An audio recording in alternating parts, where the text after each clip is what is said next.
tentang sistem keuangan global. Bukannya itu mata kuliahnya anak-anak ekonomi gitu ya.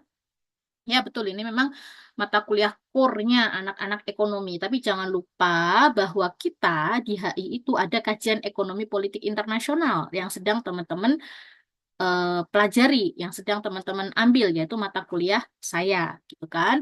Nah, kenapa sih kita perlu belajar ekopolin? Karena banyak sekali fenomena politik yang bisa dijelaskan melalui perspektif ekonomi, begitu juga sebaliknya. Fenomena ekonomi yang hanya bisa dijelaskan melalui perspektif politik. Jadi ini saling berkaitan. Begitu, saling berkaitan. Nah, ini kita coba lihat slide untuk melihat betapa perlunya kita belajar global financial system gitu ya. Ini teman-teman lihat, saya sudah berganti slide, kelihatan ya, ada grafik kenaikan harga emas saat konflik Rusia-Ukraina dan kenaikan harga emas saat perang dagang Amerika Serikat-China. Kelihatan? Bisa, Bu. Kelihatan, Ibu. Kelihatan ya. Oke, kita mulai satu-satu ya. Konflik Rusia-Ukraina. Teman-teman tahu kan mereka lagi berperang ya. Ukraina sama Rusia mereka sedang berperang gitu kan. Perangnya sebenarnya lebih ke muatan politis. Ukraina ini dulu adalah bagian dari Uni Soviet. Secara histori, secara geografi, secara kultural sebenarnya lebih dekat dengan Rusia gitu ya. Ukraina itu sebenarnya lebih dekat dengan Rusia dari segi historis, kultural, geografis gitu. Tapi karena ada pengaruh ideologis dari Amerika Serikat, Ukraina kan ini lebih dekat dengan Amerika Serikat akhirnya. Mereka lebih memilih beraliansi dengan Amerika Serikat atau malah boleh dikatakan itu seperti ini ya, papetnya atau bonekanya Amerika Serikat yang ada di daerah Eropa Timur gitu ya. Nah, makanya sering konflik dengan Rusia gitu karena langgam ideologi politiknya sangat berbeda dan ada persaingan-persaingan geopolitik di situ. Peranglah mereka gitu kan. Nah, perang mereka itu mempengaruhi harga emas. Jadi setiap kali ada perang antar negara, setiap kali ada konflik antar negara, setiap kali ada permasalahan antar negara, itu harga emas itu naik, trennya itu naik gitu. Dan apa namanya, kalau harga emas naik ini kan berarti dekat dengan inflasi ya, dengan inflasi. Iya kalau naiknya masih terkontrol. Kalau tidak terkontrol berarti inflasinya semakin tidak terkontrol juga gitu. Kemudian kita lihat slide di bawahnya lagi. Slide di bawahnya ini ada perang dagang antara Amerika Serikat dengan China. Ya, mereka ini saling berperang dalam hal tarif dan kuota, saling menaikkan tarif dan kuota satu sama lain. Amerika Serikat menaikkan tarif untuk besi, baja, aluminium, dan lain-lain yang masuk ke Amerika Serikat, termasuk punyanya China. China nggak terima, dia gentian pasang tarif tinggi untuk beberapa komoditasnya Amerika Serikat. Setelah itu Amerika Serikat menuntut China untuk beberapa apa namanya produk yang dihasilkan China. Dianggap produknya China itu mencuri kekayaan intelektualnya Amerika Serikat. Gitu. Dianggap seperti itu. Kemudian dituntut di WTO. Nah, itu perang seperti itu berlangsung. Nah, ketika perang itu berlangsung, harga emas itu juga naik. Kenapa harga emas naik? Nah, ini yang jadi pertanyaan menarik. Emas ini kan alat tukar yang boleh dibilang paling stabil. Bahkan di Islam pun ya, emas itu kan dianggap alat tukar yang paling ideal, paling stabil, long termnya paling aman digunakan. Gitu. Nah, orang-orang ketika ada perang, ada instabilitas politik, mereka itu cenderung untuk menukarkan uangnya dengan emas karena dianggap lebih stabil. Misalnya mereka sedang pegang dolar kah, sedang pegang rupiah kah, sedang pegang mata uang lainnya, atau aset lainnya, atau surat-surat berharga lainnya, ketika ada instabilitas politik, ya perang, ya konflik, ya apa namanya, ya apalah itu ya, teman-teman bilangnya ya konflik, perang, genosida gitu ya, mereka itu akan cenderung mencari aman.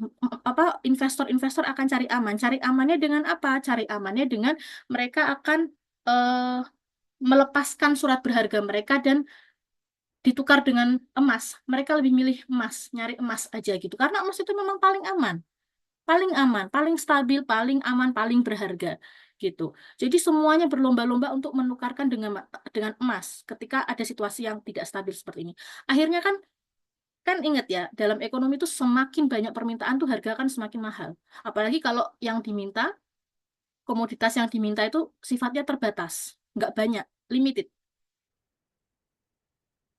Komoditasnya limited, permintaannya banyak, pasti harganya jadi mahal, pasti harganya jadi naik. Nah, itu nanti akan memicu inflasi di beberapa komoditas yang lainnya. Kalau tidak terkendali, jadi masuk ke hyperinflasi. Nah, jadi ini menggambarkan bagaimana kondisi moneteri itu sama politik itu sangat berkaitan erat. Sampai sini dulu tuh, dengan sistem globalisasi sekarang ini, kita benar-benar perlu punya yang namanya International Monetary System. Kecuali kita berada di zaman kerajaan, zaman dulu yang eh, apa namanya ya, aktivitasnya itu tidak saling terkoneksi, kemudian perdagangannya juga masih dalam lingkup negara atau kerajaannya masing-masing, belum belum luas, belum terintegrasi, belum seperti sekarang ini. Itu mungkin nggak apa-apa ya tanpa yang namanya International Monetary System. Makanya kan International Monetary System kan juga baru benar-benar dikuatkan ketika era globalisasi ini. Apalagi nanti ada apa tuh namanya sekarang kan kita pakainya ini ya, digital money ya. Nah, itu kan juga semuanya ini tuh terkoneksi perbankan di kita dengan perbankan di Amerika Serikat dengan perbankan di tempat lain terkoneksi. Teman-teman kalau pakai kartu ATM teman-teman, asal ada logo Visa-nya, teman-teman narik uang di Cina, narik uang di Jepang tetap bisa asal ada logo Visa ya. Mandiri coba cek ATM kalian, ada logo Visa-nya nggak? Pasti ada. Mandiri, BCA, apapun lah itu. Saya rasa ada logo Visanya. Nah, ATM yang ada logo Visanya, kalian bawa ke negara mana kalian buat naik uang bisa, nanti keluarnya uang rupiah bukan-bukan. Keluarnya uang mereka, gitu loh. Langsung terkonversi. Nah, itu kan menunjukkan betapa ini sudah terkoneksi gitu loh, teman-teman. Ya, paham sampai di situ? How this world connected by this financial system itu ya. Nah, ini kemudian eh, teman-teman juga perlu mempelajari evolusinya. Nah, kita ini nggak tiba-tiba berada pada sistem nilai tukar yang seperti sekarang, ya. Coba kita ingat-ingat dulu nilai tukar pertama kali mungkin zaman purbakala ya, zaman batu kali ya. Orang-orang tuh bertukar pakai apa? Pakai apa, teman-teman? Pakai emas, Bu. Oh, sebelum emas masih ada lagi. Emas, oke, benar. Makanya ini saya bagi menjadi 3 periode. Sebelum emas ternyata masih ada lagi, Mas. Sebelum emas tuh ada periodenya. Pakai apa? Pakai apa? Barter, Bu. Barter. Barter. Barter tuh berarti menggunakan ya apa yang ada. Misalnya beras ditukar sama gula. Kemudian misalnya apa? Telur ditukar sama ayam. Kenapa kamu sakit? Sakit ngapain?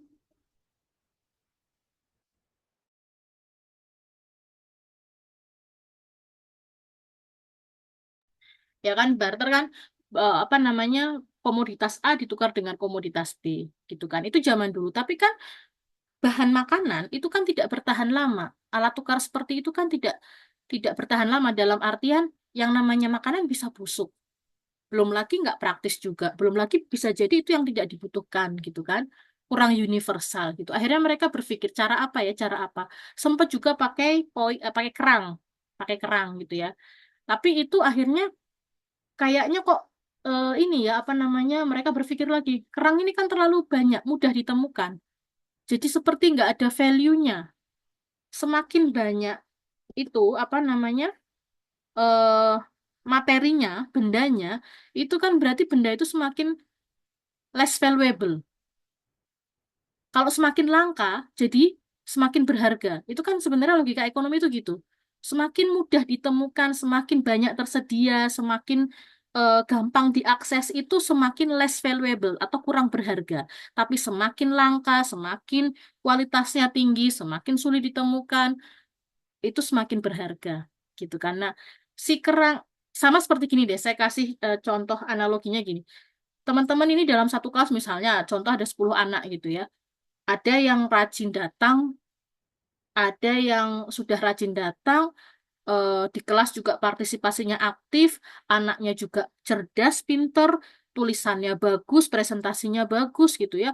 Ada anak-anak yang udah jarang datang, pasif, lambat juga, ada yang pasif tapi nulisnya lumayan bagus, macam-macam kan anak.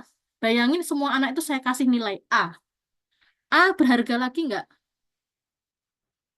Semua anak itu saya kasih nilai A, apapun performanya. Kira-kira nilai A itu akan berharga nggak? Kehilangan value-nya, Bu. Kehilangan value-nya kan nilai A itu currency, mata uang, ataupun nilai tukar gitu ya, alat tukar, sorry, alat tukar, itu juga semakin dia banyak beredar, itu berarti value-nya semakin kecil sebenarnya.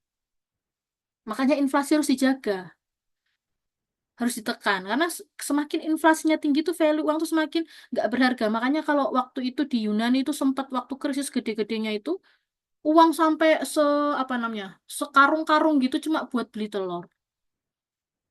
Cuma buat beli ayam 2 ekor sampai berkarung-karung uang itu saking tidak berharganya uang itu gitu ya. Nah, eh tadi balik lagi ke kerang. Kerang itu akhirnya dianggap seperti itu, terlalu banyak ditemukan, akhirnya terlalu mudah beredar, akhirnya value-nya tuh tidak lagi berharga.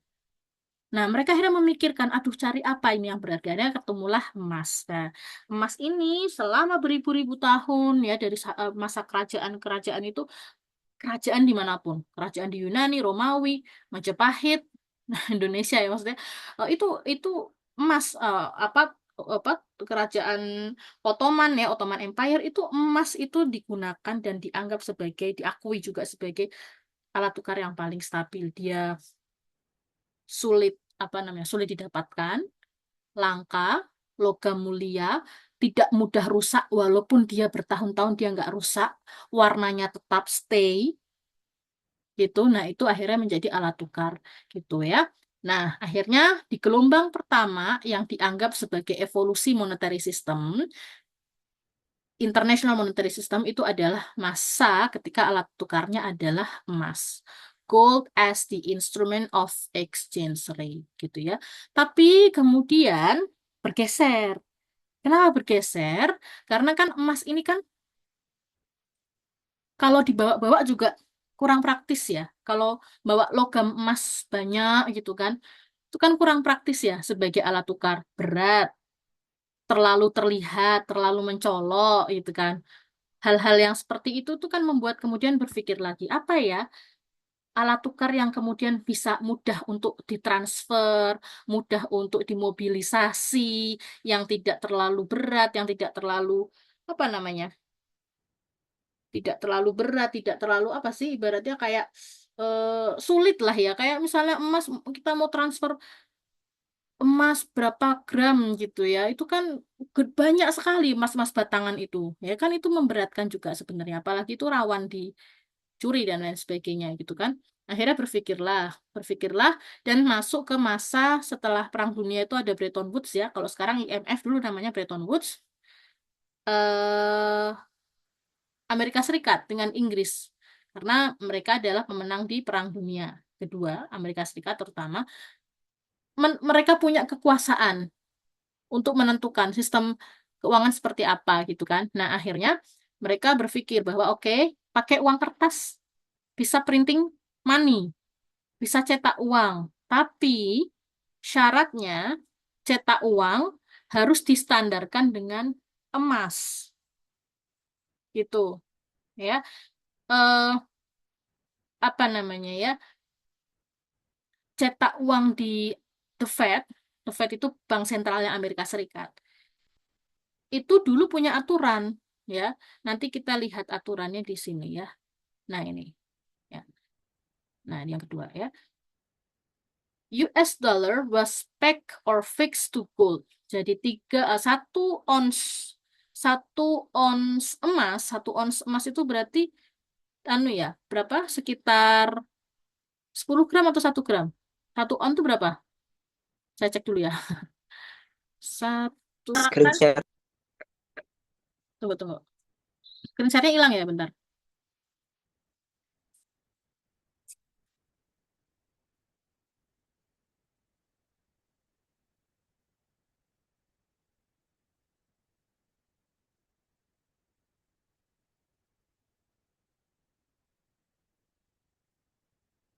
Oke, udah kelihatan lagi? sudah Bu. Oke, oke. Jadi $35 distandarkan dengan 28 gram emas atau 1 ounce gold ini gitu. Intinya, kalau mau cetak uang sejumlah $35 berarti dia harus siap cadangan emas sekian gitu. 28 gram. Ya kalau semakin banyak, ya tinggal nanti dikonversi aja gitu kan. Mereka pasti punya hitungannya. Kenapa seperti itu? Karena dianggap uang kertas ini kan secara ekstrinsik itu kan nggak ada value-nya. Kertas loh, cuma kertas sebenarnya itu. Tapi kan itu dikonstruksikan, diberi nilai. Supaya orang-orang itu trust, punya kepercayaan akan nilai intrinsik di dalam uang itu, maka dibuat standarisasi dengan cadangan emas, distandarkan dengan cadangan emas. Kalau nggak distandarkan dengan cadangan emas, ya gimana membangun kepercayaan orang-orang bahwa uang kartal, uang kertas ini bernilai. Iya kan? Kertas itu loh disobek, rusak, sudah. Kena air basah. Kertas biasa kan itu sebenarnya. Cuman kemudian dikasih logo, dikasih apa namanya currency, dikasih nominal gitu kan. Kemudian kita dikonstruksikan, oh ini nilainya segini, ini nilainya segini, ini bernilai, ini bernilai gitu kan. Sehingga uang itu, uang kertas itu yang secara sebenarnya secara ekstrinsik nggak ada nilainya, nggak ada value-nya, menjadi bernilai. Kenapa? Karena distandarkan dengan emas yang memang punya value, yang memang bernilai. Gitu. Sampai sini paham? Paham Bu. Tapi yang buat saya Hah? ngegantung itu Hah? apakah sebuah Itu adalah masa yang namanya fixed exchange rate. Jadi tiga periode, tiga pola seperti ini. Awalnya benar-benar emas aja, bertukar dengan emas-emas gitu ya, koin-koin emas, logam-logam emas gitu ya, batangan emas gitu kan. Kemudian beralih ke peak atau fixed exchange rate, di mana eh, apa namanya nilai tukarnya gitu ya, nilai tukarnya itu distandarkan dengan emas gitu. Jadi pakainya uang kertas supaya lebih ringkes, supaya lebih mudah, mobilisasinya lebih mudah juga, distandarkan dengan emas. Tapi tetap yang dipakai untuk bergerak, transaksi itu adalah si kertasnya ini. Cuman si kertas ini sebelum dicetak, kalau mau cetak uang sekian harus ada cadangan emas sekian. Mau cetak uang berapa lagi harus ada cadangan emas sekian. Gitu ya. Ini namanya peak lagi sorry, peak atau fixed exchange rate gitu ya. Nah, itu. Kekuatannya apa? Kekuatannya adalah pada masa ini ya, pada masa fixed exchange rate itu kekuatannya adalah stabil, cenderung stabil, terkontrol dan bisa meminimalisir adanya krisis moneter, meminimalisir adanya inflasi karena orang nggak bisa semudah itu cetak uang kertas, nggak bisa suka-suka cetak aja gitu, nggak bisa. Karena kalau mau cetak kan harus distandarkan dengan emas, emasnya langka, emas tuh tidak mudah ditemukan, langka, gitu kan. Jadi tidak terjadi moral hazard. Moral hazard tuh orang tuh suka-suka aja mau melakukan sesuatu, mau cetak-cetak uang perbankan bisa berbuat sukanya. Itu moral hazard tuh seperti itu. Nggak bisa. Ada barriernya yaitu emas ini yang jadi moral apa jadi apa ya namanya eh sesuatu yang harus dicadangkan gitu ya. Tuh. Kelemahannya ya tadi memang emas ini kan limited ya, terbatas. Sampai kapan sih bisa mencadangkan dengan emas? Emas kan suatu saat akan habis juga, gitu kan. Nah, ini adalah kelemahannya. Kemudian, karena itu semua, akhirnya eh, berpikirlah ya nih orang-orang perbankan, terutama di Amerika Serikat ya, memang karena apa tuh namanya arsitektur keuangan global itu kan yang menguasai Amerika Serikat. Kita ini kayak ngikut-ngikut aja gitu kan. Nah, akhirnya berpikir bahwa oke, kayaknya nggak bisa deh ini selalu distandarkan dengan emas. Nah, inilah di sini mulai masuk bahayanya di sini. Kenapa? Makanya sering banget, rentan banget krisis, rentan banget. inflasi bahkan hiperinflasi gitu ya. Karena pada akhirnya karena emas tadi limited, emasnya sudah cadangannya sudah semakin menipis, akhirnya mereka punya kebijakan baru bahwa tidak harus mencadangkan emas. Ini pola ketiga atau gelombang ketiga di mana kita sudah memasuki periode ini, di mana ketika cetak uang itu tidak harus mencadangkan emas. Jadi sistemnya adalah makanya apa disebut the floating exchange system, pertukaran yang mengambang, sistem pertukaran mata uang yang mengambang. Kenapa disebut mengambang? Karena satu mata uang itu distandarkan dengan mata uang lainnya. Terutama di sini yang menjadi patokan standar utama adalah uang US dollar gitu. Jadi patokannya bukan cadangan emas lagi, tapi US dollar itu bisa dijadikan sebagai patokan standar. Jadi nggak harus ada emasnya, asal ada US dollarnya. Nah ini kita sudah memasuki yang masa ketiga ini ya. eh Kekuatannya apa? Kekuatannya ya memang ada fleksibilitas. Tapi kelemahannya jadi nggak stabil. Ini bisa menciptakan moral hazard. Semudah itu orang perbankan, bank pusat, bank sentral untuk ngeprint duit. Semakin banyak duit beredar, semakin rentan inflasi.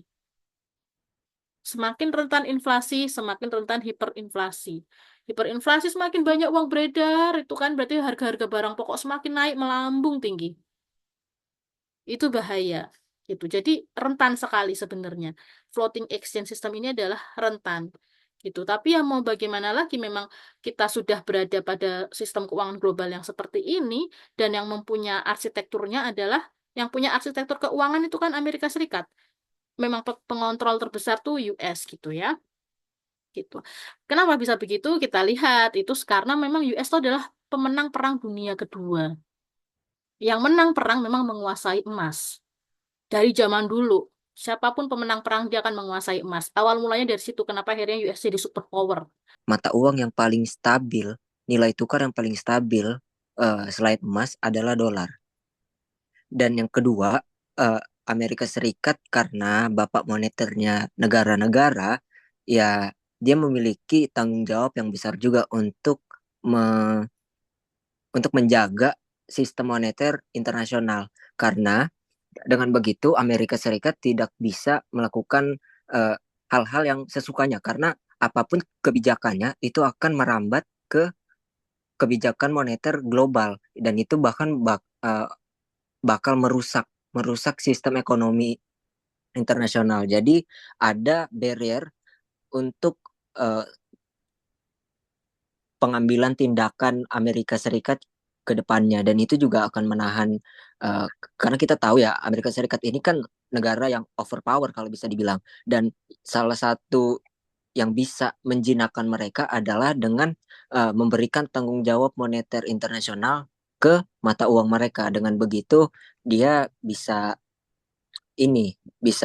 hati-hati nih untuk mengambil kebijakan. Namun di sisi lain, untuk negara-negara yang memiliki utang itu bisa juga membahayakan negaranya karena bisa saja mata uang mereka itu turun karena harga dolar itu naik. Dengan itu utang-utang mereka yang sebelumnya rendah bisa Mahal. membengkak Hmm. karena eh, perubahan nilai Yes. perubahan nilai tukar, Bu. Ya. Begitu kayak kira menurut saya. Oke, thank you so much untuk Noval. Nice. Saya ke Suci. Gimana Suci menurut tanggapan Suci?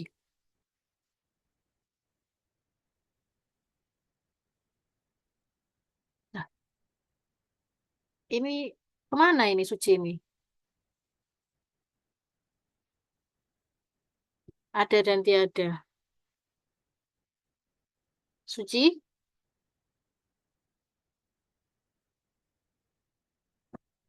Ya, oke. Kita skip aja. Nah, oke. Oke, ini perspektif Noval bahwa bagus untuk menstandarkan mata uang lain dengan dolar karena dolar dianggap paling stabil kedua setelah Mas, which is true. Ya. Kemudian Amerika Serikat dianggap akhirnya harus punya responsibility untuk menjadi bapak quote and quote sistem moneter global. Diberi tanggung jawab gitu kan menurut Noval supaya US ini kalau mau ngambil keputusan itu lebih mindful gitu ya bahasa anak gaul sekarang lebih mindful, lebih mempertimbangkan, lebih considerate gitu kan. Nah, tapi kira-kira kalau pakai perspektif, let's say, sekarang Noval bayangkan Noval itu adalah presidennya Amerika Serikat gitu ya. Menurut Noval sendiri, ini sekarang Noval pakai perspektif kamu sebagai presiden US ya, atau perdana menteri US deh gitu ya. Gimana dengan dolar menjadi standar ini? Baik, Bu. Oke. Sebagai Presiden Amerika Serikat, saya merasa diberatkan karena kenapa? Ini bisa saja membuat negara saya sendiri menjadi inflasi karena kekurangan eh, mata uang dolar yang beredar di Yes. masyarakat saya sendiri. Karena kebanyakan disimpan di negara-negara lain yang menjadi dolar itu dijadikan tabungan oleh negara-negara lain, Bu. Ya, ya, ya, betul. Ya, betul, betul sekali 100 untuk Noval. Betul. Jadi, saya pernah beberapa kali itu mendengar mahasiswa gitu ya, diskusi mahasiswa mengatakan bahwa, wah enak sekali ya jadi Amerika Serikat bisa, apa namanya ya, bisa menjebak kita dengan hutang gitu kan. Kemudian nanti mata uangnya itu ketika semakin tinggi, mereka akan mendapatkan berkali-kali lipat ya, bukan double, bukan 2 kali lipat, mungkin 3 kali lipat gitu ya, karena satu currency-nya itu juga sudah nilainya semakin tinggi dibandingkan currency atau mata uang lain gitu kan.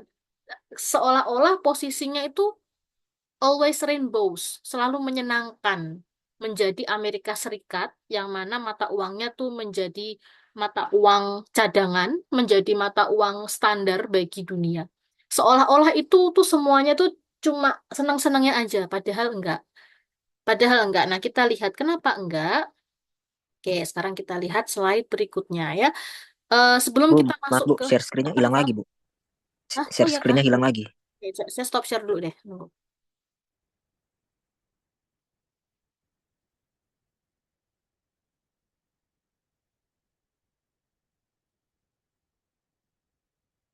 Kok sekarang Baik, Bu. gimana kelihatan? Sudah. Ya. Terima kasih, Bu. Ya, jadi kita masuk kepada bahwa saya tuh pingin ngasih tahu ke teman-teman bahwa jadi Amerika Serikat itu nggak selalu seneng ketika mata uangnya itu menjadi mata uang standar dunia. Memang kesannya di awal itu wow itu kan, mata uangku jadi standar dunia.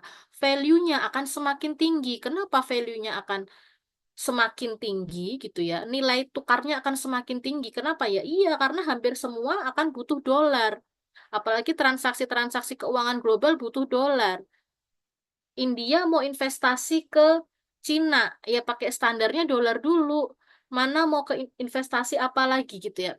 Jadi dolar akhirnya permintaannya banyak. Awalnya mereka kan memang diuntungkan dalam segi ya uang ini permintaannya banyak, otomatis nilai tukarnya kan akan semakin tinggi, ya kan? Uang nilai tukar semakin tinggi kan semakin kuat itu dolar nih semakin kuat ya mereka diuntungkan dengan currency mereka yang begitu kuat gitu tapi it's not always rainbows and butterflies maksudnya nggak selalu seneng-senengnya aja tuh menjadi Amerika Serikat kita harus lihat side effect-nya tadi side effect-nya yang sudah Noval jelaskan gitu kan nah tapi mungkin nanti saya akan melengkapi ya ini coba nomor satu ya. Dollars need to be pegged with gold, but gold is limited. At the same time, US keeps on printing dollars to run its political agenda. Ya, dollars outflow can be exceeding the amount of gold at home.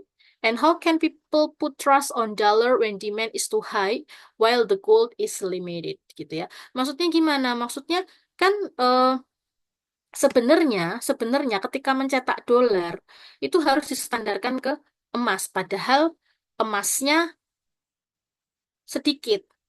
Padahal Amerika Serikat ini banyak kegiatan politisnya, mendanai perang, industrial military kompleks, mendanai industri militer. Industri militer itu dijalankan, makanya perang tetap ada gitu ya, supaya industri militernya tetap hidup. Menjalankan agenda Marshall Plan, investasi ke negara-negara supaya pengaruh ideologinya tetap kuat. Itu kan pakai uang semua, pakai dolar semua. Nah, akhirnya dolar yang keluar melebihi cadangan emas yang ada di rumahnya sendiri, gitu ya. Nah, terus nanti lama-lama gimana orang itu akan menaruh trust, tetap percaya sama eksistensi si dolar. Ini masalah satu, ya. Kemudian United States plays face inflation problem because every countries need dollar. Nanti yang seperti saya jelaskan. Nah, tapi kemudian kita masuk ke bagian Triffin dilema. Triffin dilema. Kenapa kok menjadi Amerika Serikat tidak selalu menyenangkan? Karena itu seperti trade-off. Trade-off antara satu, ya, memang mata uangku kuat, tapi di satu sisi lain, domestik, industri domestik di dalam negeriku hancur. Aku jadi, ya Presiden Amerika Serikat ya, aku jadi sering defisit dagang.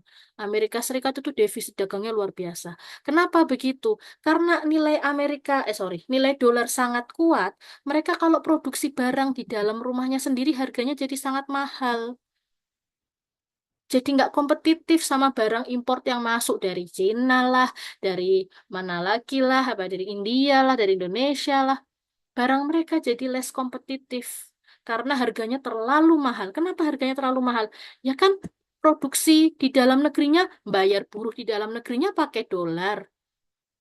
Produksi barangnya pakai dolar yang harga dolarnya sudah sangat tinggi itu. Iya kan? Jadi kan industrinya ini hancur karena mata uangnya dia sendiri yang terlalu tinggi, kayak bunuh diri akhirnya. Jadi ini seperti dilema. Makanya dibilang Triffin dilema. Teman-teman kalau dilema itu kan seperti di antara dua pilihan ya. Kayak makan buah si malakama gitu ya. Makan makan ibu mati, nggak makan bapak mati lah gitu kira-kira kan. Jadi kayak bingung ini. Kita mau mengorbankan yang mana, itulah yang dialami oleh Amerika Serikat ya. Triffin dilemma or Triffin paradox is a conflict of interest between short-term domestic versus long-term international objective. Jadi ini ada situasi dilematis antara memilih apa namanya ya, memilih tujuan jangka pendek di dalam negerinya, menyelamatkan industri-industri domestik dalam negerinya, ya, atau menyelamatkan atau apa ya, mendorong tujuan ekonomi internasional bersama dan tetap kuat sebagai mata uang dunia. Memilih mana gitu ya. Makanya beberapa waktu ini, terutama ketika Amerika Serikat dipimpin oleh Donald Trump, dia itu sangat mengkritisi sekali dolar yang dijadikan mata uang apa global. Dia nggak suka. Donald Trump tuh nggak suka. Donald Trump ini businessman gitu kan. Jadi perspektifnya, point of view-nya adalah bisnis, dagang. Dia sangat benci sekali ketika seolah-olah dibebani tanggung jawab untuk menjadi apa tadi, polisi moneter global gitu ya. Tapi akhirnya menyakiti di dalam domestiknya sendirinya. Jadi Amerika Serikat tuh it's not always nice gitu. Kadang mereka kayak bunuh diri di domestiknya mereka sendiri. Kenapa Donald Trump pasang tarif besi baja segitu tingginya? Karena dia tahu dia ini sudah tersakiti dengan mata uang dia yang tinggi, industri di dalamnya kecer-kecer, nggak bisa bersaing dengan Cina. Cina yang mata uangnya apa namanya, nilai mata uangnya itu rendah, produksinya bisa sangat murah, barang yang masuk ke Amerika Serikat murah banget. Orang-orang beli barangnya Cina, less kompetitif ini si barang Amerika Serikat. Nggak laku, industrinya mati. Iya, memang nilai tukarnya jadi nilai tukar paling kuat memang, tapi industrinya mati. Nah, jadi ini dilema. Makanya disebut sebagai Triffin dilemma. The country whose currency is being the global reserve currency must be willing to supply the world with its money. Jadi tanggung jawabnya besar, bebannya besar ketika dia menjadi negara yang mata uangnya itu menjadi mata uang global, standar global atau mata uang cadangan gitu ya, yang distandarkan sama emas gitu. Itu dia punya tanggung jawab untuk menginjeksi bank-bank sentral di seluruh dunia dengan dolar dia. Bayangin, berarti kan dia printing dolar tuh banyak banget. Di dalam negara, di dalam negerinya kan berarti mengerikan gitu ya, maksudnya sangat tinggi gitu nilainya. Industrinya yang kesakitan, dan ketika industrinya ini jualan keluar, produk apa komoditas Amerika Serikat dijual keluar, ya nggak laku, terlalu mahal. Sepatu, apalah, Nike, Reebok, apa semuanya itu terlalu mahal dijual keluar. Hanya segelintir pasar yang bisa acquire itu. Makanya mereka defisit terus. Amerika Serikat tuh defisit terus neraca perdagangannya. Tidak pernah dia nggak defisit. Ketika dia menjadi ini ya, apa namanya, eh, ketika dolar menjadi mata uang global ya, atau mata uang yang dicadangkan, yang distandarkan. Itu dia defisit terus. Nah, itu yang kemudian disebut sebagai thriving dilemma. Oke, mata uangnya kuat, superpower mata uangnya. Tapi industrinya jatuh, ya.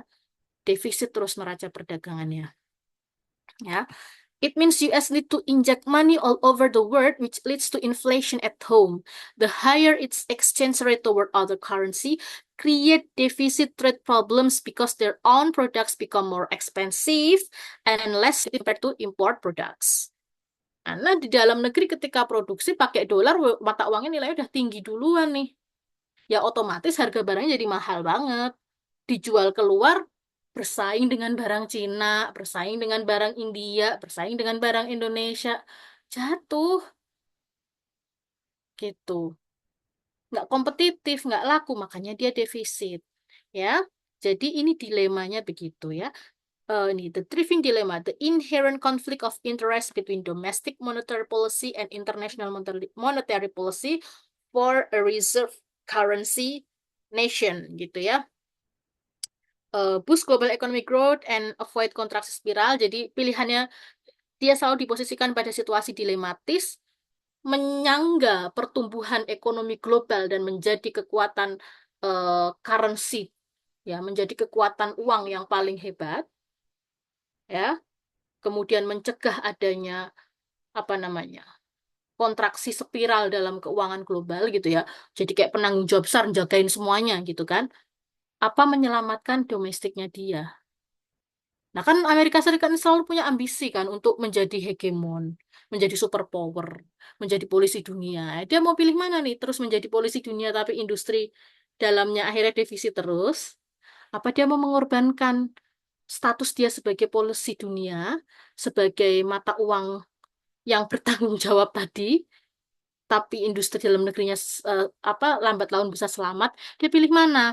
Nah, kalau kita lihat kecenderungan Presiden Trump ini sepertinya kalau saya lihat dia akan lebih arahnya ke ini, apa namanya, menyelamatkan industri dalam negeri. Dia tidak terlalu apa ya, tidak terlalu punya ambisi untuk menjadi superpower dalam konteks apa arsitektur keuangan global gitu. Karena dia ya point of view-nya adalah bisnis tadi kan gitu. Apa gunanya kita kelihatannya wah tapi ternyata defisit terus nih neraca perdagangannya karena barangku nggak laku di luar sakingnya sudah terlalu tinggi ini uang dolar ini terlalu tinggi buat produksi juga udah tinggi duluan gitu. Nah, ini adalah Triffin dilema ya. Sampai situ bisa dipahami? Bisa, Bu. Tapi Oke. sebenarnya Ada benar pertanyaan? kayaknya yang Trump bakal save domestic industry karena Ya. terakhir info yang saya baca Ya. di itu Trump menggait Elon Musk sebagai penasihatnya kah atau apanya? Oh, Nah, oke. which is Elon Musk ini adalah pemilik SpaceX yang industri yang berkembang secara pesat. Ya, ya, Begitu. ya, ya, ya, ya, betul. Ya, saya feeling saya juga kayaknya Trump ini nanti akan punya warna yang beda. Makanya Trump ini tidak terlalu berambisi dalam perang-perang geopolitik, ya.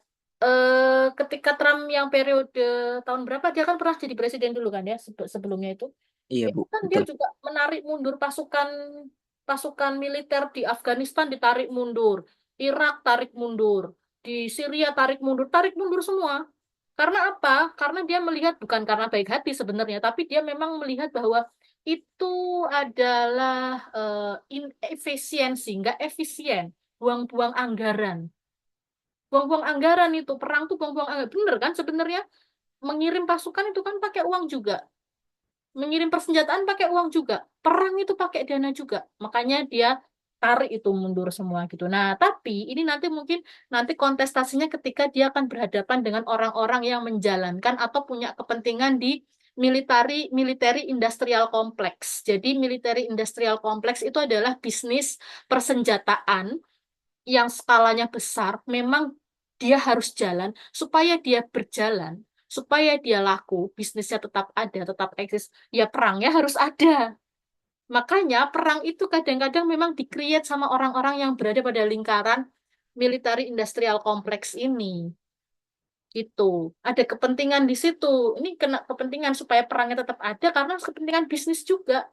Nah, mungkin ini nanti tinggal kontestasi kekuatan ya. Apakah Trump akan bisa lebih kuat nih menghadapi pressure ya dari orang-orang yang ada di lingkaran military industrial complex, kemudian orang-orang dari apa IPEC, IPEC punya Israel, lobby-lobbynya Israel di IPEC tuh kuat sekali dan itu mereka punya pengaruh besar di Kongresnya Amerika Serikat.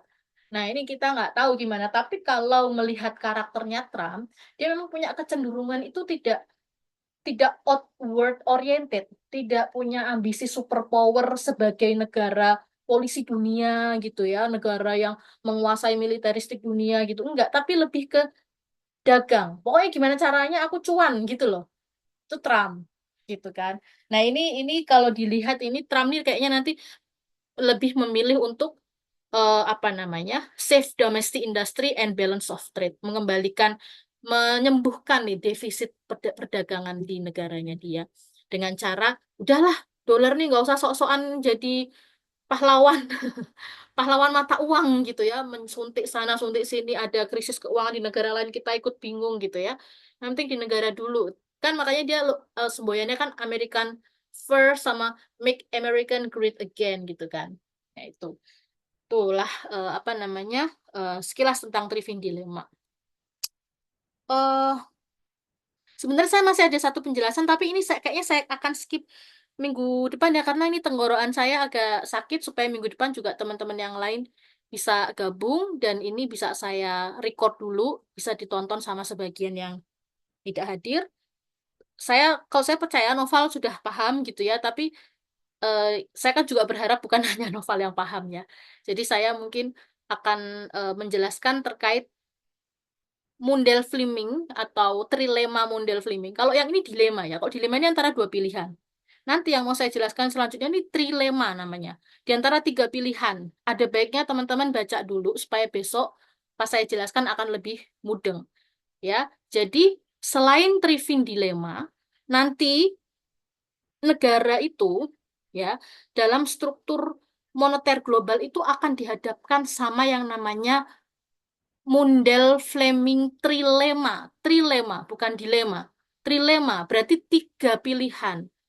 Dalam keuangan global mereka hanya bisa menyelamatkan dua, tidak bisa tiga-tiganya. Satu harus dikorbankan. Nah, itu apa yang dikorbankan itu nanti kita bahas di pertemuan minggu depan. Mungkin sampai di sini dulu saya tutup, saya cukupkan. Kita ketemu lagi minggu depan, dan minggu depan nanti saya akan bagi tugas juga. Jadi malam ini saya akan bagi tugas individu, tugas bacaan.